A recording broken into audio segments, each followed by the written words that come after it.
नमस्कार। हैप्पीनेस यानी खुशियाँ, ये एक ऐसा इमोशन है जो बेहद पॉजिटिव है, जो बेहद स्ट्रॉन्ग है। इतना स्ट्रॉन्ग कि अगर ये आपके जीवन में आ जाए तो हर बिगड़ी तस्वीर को बदल देता है। हैप्पीनेस एक ऐसी चीज़ है जो हर परेशानी को दूर कर सकती है, फिर चाहे वो प्रोफेशनल हो या फिर पर्सनल। जिसे कहते हैं ना, हर मर्ज की एक दवा। फिर ये दवा जो 100% गारंटी देती है आपके जीवन को खूबसूरत बनाने की, तो क्यों ना इसे हर पल हम अपने जीवन में ले आए। यानी कि हम कैसे हर पल इनवाइट कर सकते हैं हैप्पीनेस अपने जीवन में। आज हम यही जागो में जानने की कोशिश करेंगे। अगर आप भी ऐसा करना चाहते हैं, खुशियों को अपने जीवन में लाना चाहते हैं, दुख दूर करना चाहते हैं, किसी परेशानी में है, जानना चाहते हैं कि कैसे वो परेशानी खुशियों में बदल जाए, कैसे वो स्टेट ऑफ माइंड को आप पा पाएँ, इसलिए आप हमें कॉल कर सकते हैं 0120399111 पर। आप अपने सवाल हमें 560068 पर SMS भी कर सकते हैं। आपके सभी सवालों के जवाब देने के लिए स्टूडियो में हमारे साथ मौजूद है counsellor doctor Kapil Kakkar. Doctor Kapil, बहुत बहुत स्वागत है आपका जागो में। नमस्कार जी। हैप्पीनेस, ये जो खुशियां हैं, ये एक स्टेट ऑफ माइंड है, यानी कि ये आपके मन और मस्तिष्क की एक अवस्था है जिसे आप कंट्रोल कर सकते हैं। अगर हम ये जान जाते हैं कि कोई ऐसा इमोशन जिसे हम कंट्रोल कर सकते हैं, तो बेशक हम उस इमोशन को अपने जीवन में ला सकते हैं। तो आइए सबसे पहले देखते हैं कि किस तरीके से आप हैप्पीनेस अपने जीवन में इनवाइट कर सकते हैं। खुशियां तो अक्सर रहती हैं आसपास, फिर भी हमें रहती है उनकी तलाश। पर उन खुशियों को अपने करीब लाएं कैसे? ये इस दौर की एक बहुत बड़ी मुश्किल है। जब हम खुश रहना तो चाहते हैं, पर रह नहीं पाते। इसकी वजह ढूंढने से पहले ये जानना जरूरी है कि आखिर खुशी के असली मायने क्या हैं? कामयाबी, तरक्की, दौलत या फिर कुछ और? हम अक्सर हैप्पीनेस को अचीवमेंट से जोड़कर देखने लगते हैं, जो हमारी एक बहुत बड़ी भूल है। जब तक हम अपनी हाई डिजायर्स और अपनी ओवर एक्सपेक्टेशन से ऊपर नहीं उठेंगे, खुशियां हम तक पहुंचेंगी कैसे? तेज रफ्तार जिंदगी और सब कुछ हासिल कर लेने की ख्वाहिश हमें मटीरियलिस्टिक बना देती है, और हम ये भूल जाते हैं कि खुशियां खरीदने या हासिल करने की चीज नहीं होती, ये तो बस महसूस की जाती है। खुशियां आपके भीतर ही हैं, पर बाहर तब आएंगी जब आप उसे इनवाइट करेंगे। Happiness is our nature. We just have to get rid of all the unhappiness. बेशक, जिसे हम कहते हैं हैप्पीनेस हमारा नेचर है, हैप्पीनेस एक चॉइस है। डॉक्टर कपिल, क्या कहेंगे आप? देखिए, जैसे आपने खुद ही कहा कि happiness is a state of mind, और मैं ये मानता हूँ अगर इंसान आज की डेट में हैप्पी नहीं है तो वो ज़िंदगी में कभी हैप्पीनेस इनवाइट नहीं कर सकता। तो क्योंकि हैप्पीनेस एक ऐसी चीज़ है जो हमेशा आपके साथ रह सकती है और रहती है। सवाल ये है आप उस चीज़ को पहचानते हैं कि आप उसको निकारते और धक्कारते हैं बिकॉज ऑफ वेरियस रीजंस, क्योंकि आप अपने आप से सेटिस्फाइड नहीं हैं। जैसे आपने वो प्रिस्क्रिप्शन वाली अभी आप बात कर रही थी डॉक्टर के, तो ये ऐसा ही कुछ चीज़ है, इंसिडेंट है कि एक आदमी डॉक्टर के पास जाता है और कहता है आपने सब कुछ कह दिया खुशी के लिए, मैंने सब कुछ कर लिया, पर आप देखिए मुझे अभी तक हैप्पीनेस नहीं मिली। तो उसका डॉक्टर ने क्या आंसर करा? You need to double the dose. मेरा कहने का मतलब है आप ये नहीं कह सकते कि अगर इन चीज़ों की वजह से आपको खुशी नहीं मिल रही है, तो अगर आप लोगों से प्यार करते हैं, अगर आप पूरी सिंसेरिटी से सब कुछ करते हैं और इमोशनली अगर आप स्ट्रांग होकर आप लेट गो करते हैं चीज़ों को, और अगर आप कहते हैं उसके बावजूद मैं खुश नहीं हूँ, तो एक ही इसका है कि you need to double it, या आप जिस तरह कर रहे हैं उसके अंदर कमी नहीं है। मतलब फॉर्मूला में कोई कमी नहीं है, फॉर्मूला को हम कैसे देखते हैं और करते हैं उसमें शायद कमी हो सकती है। यानी कि हैप्पीनेस को लाने का एक सीधा साधा फॉर्मूला है, हर कोई अपने जीवन में ला सकता है और हर कोई खुश हो सकता है। सिर्फ जानने की जरूरत है कि खुशियां आपके लिए है क्या, आपके मन को कौन सी चीज खुशी देती है। एक बार आप वो जान जाएंगे तो उसको आप आसानी से अपने जीवन में इन्वाइट कर सकते हैं। फिलहाल हमारे साथ रोहित हैं कैलकाटा से। रोहित, अपना सवाल पूछिए। हाँ, हम सीए का एग्जाम दे रहे हैं। मई में मेरा एग्जाम होगा जी। लेकिन मेरे टेंशन बहुत ज्यादा रहता है। जब भी हम पढ़ने आते हैं तो मेरे को बहुत ज्यादा टेंशन होता है। तो फिर उस टेंशन को दूर करके खुशी कैसे लाए अपने लाइफ में, वो कैसे होगा? जी बिल्कुल रोहित, टेंशन, फियर, एंजाइटी, ये सब नेगेटिव इमोशंस हैं और हैप्पीनेस बेशक एक बहुत पॉजिटिव इमोशन है। तो कैसे ये इमोशन हम इस नेगेटिविटी को दूर करने में मदद ले सकते हैं? देखिए, टेंशन जो इनको होती है, टेंशन अनसर्टेनिटी की वजह से होती है, और इनको ये चीज़ देखनी है कि he should not be focused on results.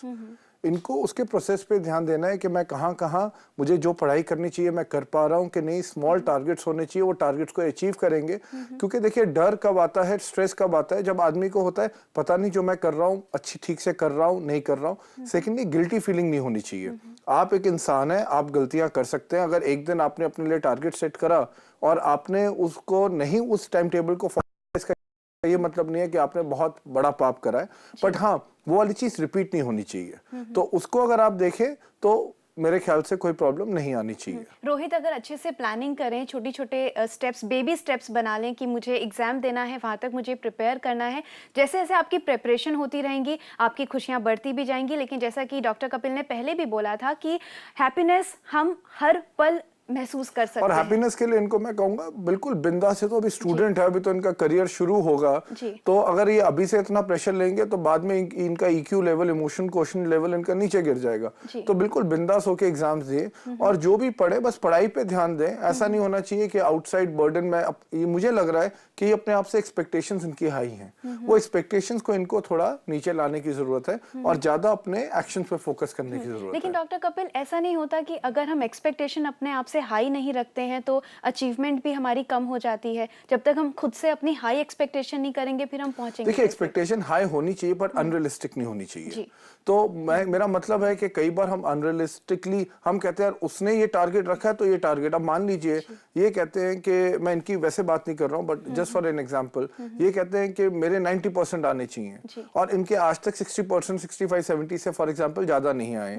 इनके किसी फ्रेंड है जिनके 90% आते हैं, उन्होंने अपने लिए 95 रखा, वो रियलिस्टिक है। बट अगर ये उनको कंपेयर करते हुए अपने लिए एक टारगेट रख रहे हैं तो वो अनरियलिस्टिक हो जाता है। मैं ये नहीं कह सकता ये कभी भी 90% नहीं अचीव कर सकते, बट शायद इस टर्म के लिए इनको उसमें 70-75% एक रियलिज्म बहुत जरूरी है हमारी लाइफ में। यहाँ पर डॉक्टर कपिल कहीं ना कहीं हम ये गलती भी कर बैठते हैं, जो हम रोहित जी को भी कहेंगे कि जो हैप्पीनेस होती है वो हर पल होती है। अभी आपके एग्जाम है, ये एक टास्क है, एग्जामिनेशन जब ओवर हो जाएंगे आपकी लाइफ में कोई और एग्जामिनेशन आएगा, फिर रिलेशनशिप आएंगे, फिर जॉब्स आएंगे, तो ये तो जिंदगी में चलता ही रहेगा। इसके लिए आपको इंतजार करने की जरूरत नहीं, क्योंकि अब एग्जाम्स हैं, एंजाइटी है, डर है, फियर है, तो हैप्पीनेस नहीं आनी चाहिए। हैप्पीनेस को हर पल जीना चाहिए। आप हैप्पीनेस को ऐसे डिफाइन नहीं कर सकते अभी मेरे एग्जाम्स खत्म हो जाएंगे तो मैं खुश होऊंगा।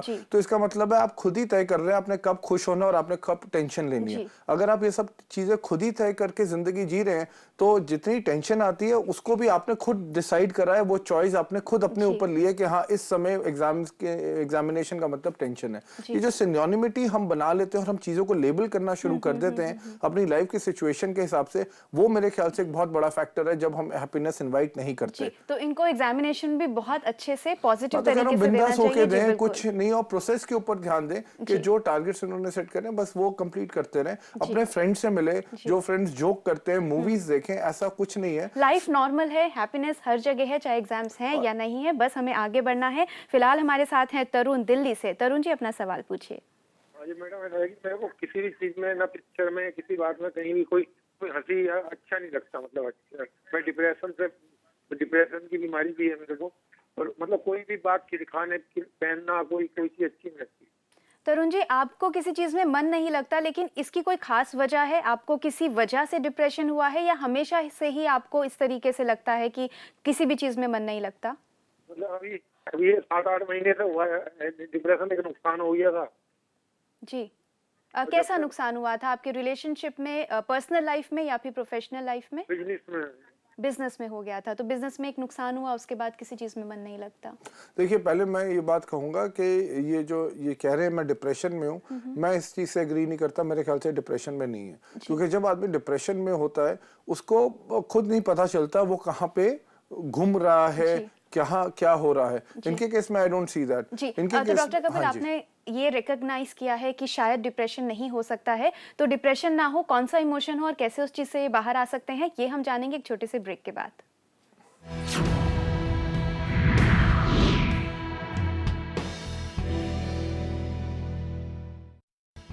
आज जागो में हम ये जानने की कोशिश कर रहे हैं कि कैसे खुशियां हर पल आप अपने जीवन में इनवाइट कर सकते हैं। ब्रेक पर जाने से पहले हमने बात की तरुण जी से, जिनका प्रॉब्लम था, उनको किसी भी चीज में मन नहीं लगता है। आपने कहा उनको ऐसा लगता है कि उन्हें डिप्रेशन है, पर जैसा कि आपने कहा कि आपको नहीं पर लगता। मैं नहीं मानता। मेरे हिसाब से एक जोल्ट उनको लगा है, एक धक्का लगा है और उस धक्के की वजह से जो उनकी खुशी है उनको कहीं ना कहीं लगता है वो छिन गई है, क्योंकि अब उनको ये है कि मैं वापस कैसे आऊं। तो मेरा कहने का इनको मतलब है कि इनको बहुत इंपॉर्टेंट है कि he should start behaving as if he is already a successful man.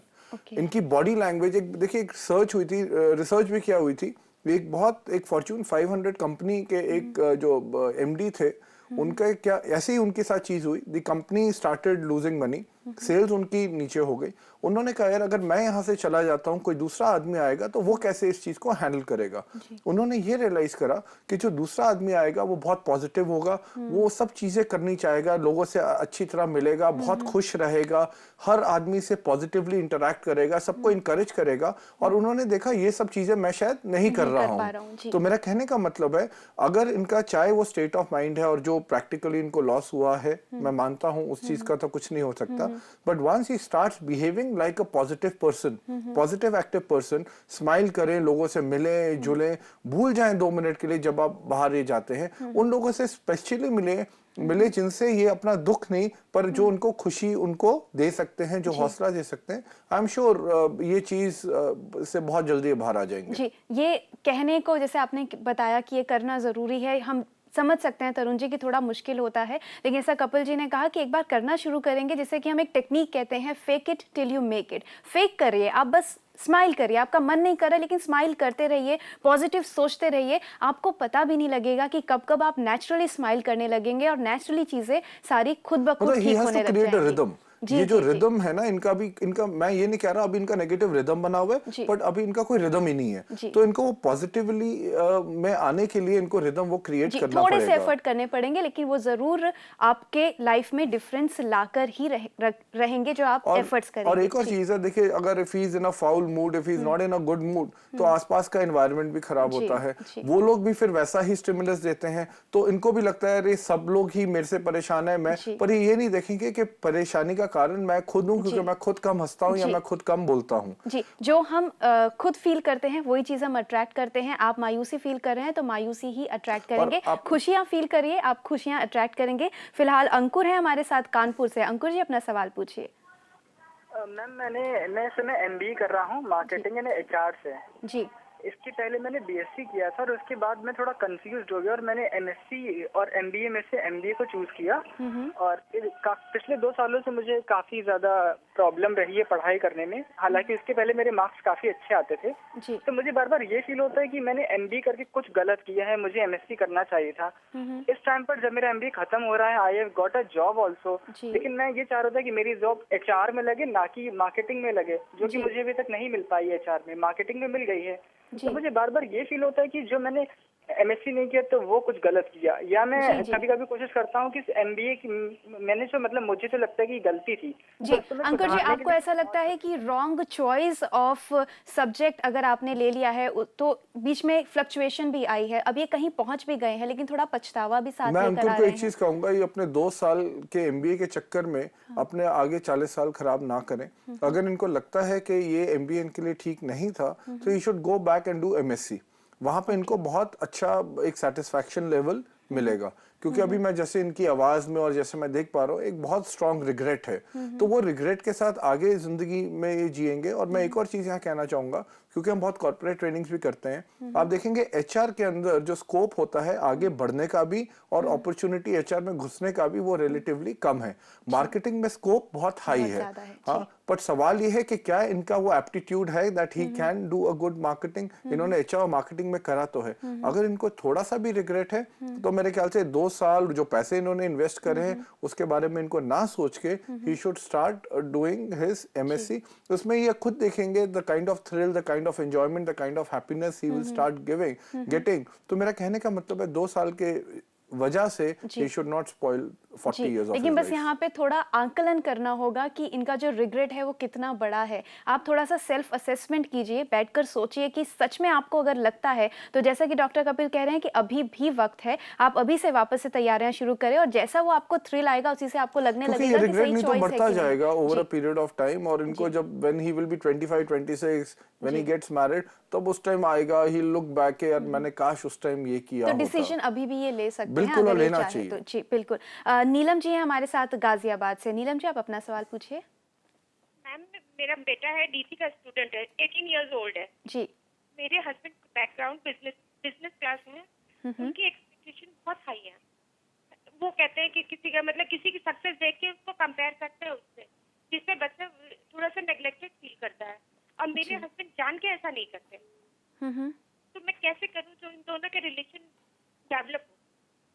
Ji, family relationship भी टसल में है और साथ ही कंपैरिजन भी है, कैसे इससे बाहर आया जाए? देखिए, हमें पूरी साइड अभी नहीं पता है इसमें भी कि जो कंपैरिजन है वो ठीक है, बट कंपैरिजन ऑब्वियसली नहीं होना चाहिए, पर हस्बैंड कर भी रहे हैं। अब सवाल ये हस्बैंड को कैसे समझाया जाए। हाँ, तो यहाँ पे बेटे को कहीं ना कहीं उनको बोलना पड़ेगा, he needs to either father needs to show the chart of growth कि क्या क्या बेटे को करना चाहिए, और the son has to do it. और मदर एज एन इंटरफेस वो फादर से इंफॉर्मेशन ले, आप अपने बेटे से क्या चाहते हैं, बेटे से ले कि भाई तुम अपना करियर पाथ कैसे, दोनों को मर्ज करके देन दे शुड सिट। मतलब फैक्ट्स के ऊपर ज्यादा बात होनी चाहिए। तो मेरे ख्याल से डॉक्टर कपिल, आपने कहा कि उनका भी एक ग्रोथ चार्ट ले ले, लेकिन अगर उनका बेटा वहां तक नहीं पहुंच पाया, जो उनके केस में ऐसा लग रहा है कि उनके एक्सपेक्टेशंस पूरी नहीं कर पा रहा है, ऐसे में क्या कर सकते हैं? उनके एक्सपेक्टेशंस का ग्रोथ चार्ट के वो अगर एक्सपेक्ट करते हैं कि ये वहां तक पहुंचे, तो उनको फादर को कैसे लगता है कि वो पहुंच सकता है, बेटे को उसमें क्या लगता है। तो आप देखेंगे जब फैक्ट्स एंड फिगर्स सामने आएंगे तो लॉजिक और रीजनिंग अपने आप आ जाएगी। तो यहाँ पे कहीं ना कहीं अभी मेरे हिसाब से यहाँ पे कम्युनिकेशन हो ही नहीं रहा है। Mother is sulking, father is sulking, mother is sulking के डिफरेंस हस्बैंड और बेटे में, फादर इज सल्किंग क्योंकि मैं अपने बेटे से मुझे उतनी उम्मीदें हैं, वो शायद तो फादर को यहाँ सिर्फ पे आप उम्मीद यही नहीं सजेस्ट रखनी। करेंगे कि एक कम्युनिकेशन गैप जो नीलम जी आपके घर में है उसको आप पहले ब्रेक कीजिए, सबको बिठा के बातचीत करिए, बातचीत से बहुत सी परेशानियां हल हो जाती हैं। सबको भी बिठाएंगे तब भी कंफ्यूजन है। पहले हस्बैंड से बात करें कि क्या बेटे का ग्रोथ प्लान होना चाहिए, फिर बेटे से बात करें और उसको फिर उसके बाद ये बैठेंगे तो मेरे ख्याल से 100% ये चीज सॉल्व हो जानी चाहिए। सिर्फ बातचीत से ही हो सकता है नीलम जी, सारी परेशानियां दूर हो जाए। यहाँ वक्त है एक और छोटे से ब्रेक का, जल्द लौटेंगे।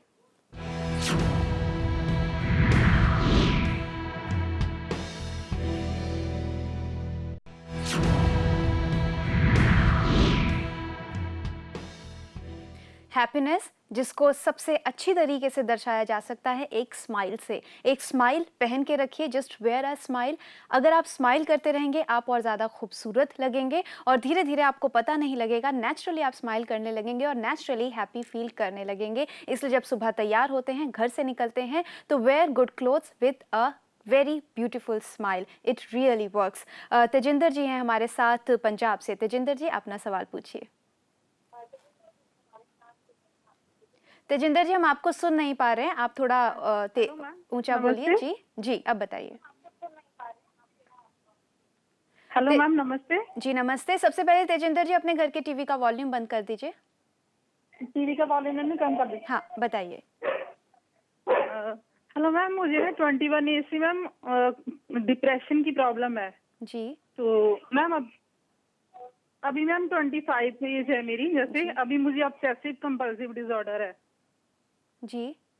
तो मैम मतलब मैंने बीटेक की हुई है, तो अभी मुझे ना जॉब करने का कॉन्फिडेंस नहीं आ रहा कि जॉब करूं, लगता है कि मुझसे जॉब नहीं होगी। तो कभी कभी माइंड उसके साथ ज्यादा सैड सा हो जाता है जैसे।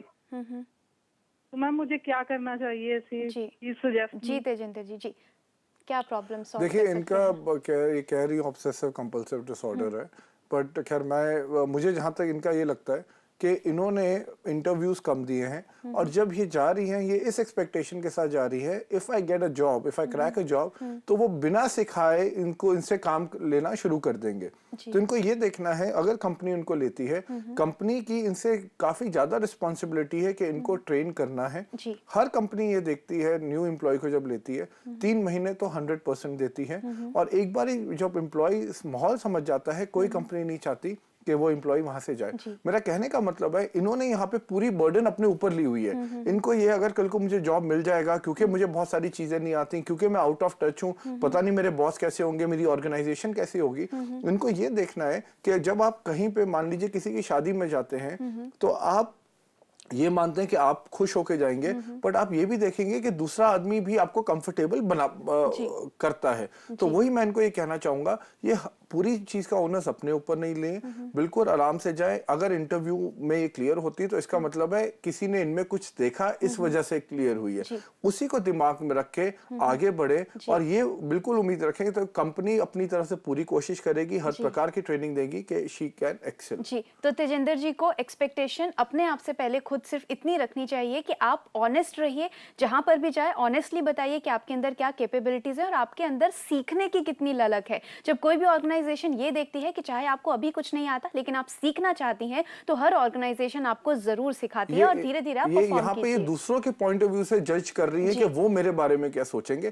She has no right to जज अबाउट अदर्स। इनको अपनी जो हुनर है अपने वो आप पेश करिए। अगर किसी कोई आपको लेगा इसका मतलब है आप में वाकई में वो चीज है और वही आप में मोटिवेशन और सेल्फ बिलीफ क्रिएट भी करेंगे। इसी कॉन्फिडेंस से तेजिंदर जी इंटरव्यूज दीजिए और ऑल द वेरी बेस्ट। आपको पूरी शुभकामनाएं हैं, आपको जॉब जरूर मिलेगी। प्रियंका जुड़ी है हमारे साथ कैलकाटा से। प्रियंका जी अपना सवाल पूछिए। हेलो जी। ये एक्चुअली मेरा प्रॉब्लम ये है कि मेरा कहीं मन नहीं लगता है। मैं student but I feel like left alone, मतलब एकदम अलोन फील करता हूँ। मतलब कुछ अच्छा नहीं लगता है करने का। I have got my tuitions but I don't go. I have got my exams in November but मेरा मन नहीं होता एकदम कुछ भी करने का। जी, अकेलापन लगता है, लोनलीनेस। आपका मन क्या करने में लगता है अगर आप लाइन पे हैं तो? पता नहीं, मुझे पता नहीं, कुछ भी अच्छा नहीं लगता है। मैं I want happiness, I want piece, but पता नहीं। क्या एज क्या है आपकी? 24।